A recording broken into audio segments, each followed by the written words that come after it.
Lletraferits, us imagineu un llibre que combini l'humor de The Voice, la ciència-ficció, els videojocs i que de tant en tant et foti unes punyalades traperes increïbles? Doncs us presento Carl el Mazmorrero. Sisplau, traduir-la ja en català perquè no tinc ni idea de com adaptar aquest títol. Estic obsessionada. M'he llegit els 5 primers volums i estic desitjant que tradueixin el següent. És un món com postapocalíptic. Imagineu que de cop i volta tota la societat tot s'esfondra i de cop i volta apareixen com unes entrades amb llum i el nostre protagonista, en Cal, apareix allà amb la seva gata, la Donut, la princesa Donut, compte, que té el títol, i apareixen com el que nosaltres consideraríem un món de videojoc, però que per ells és la vida real.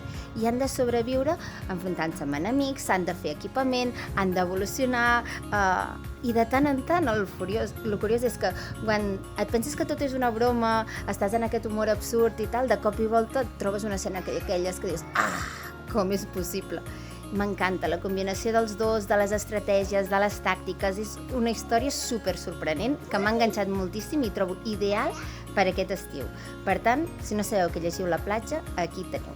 Apa, bon estiu!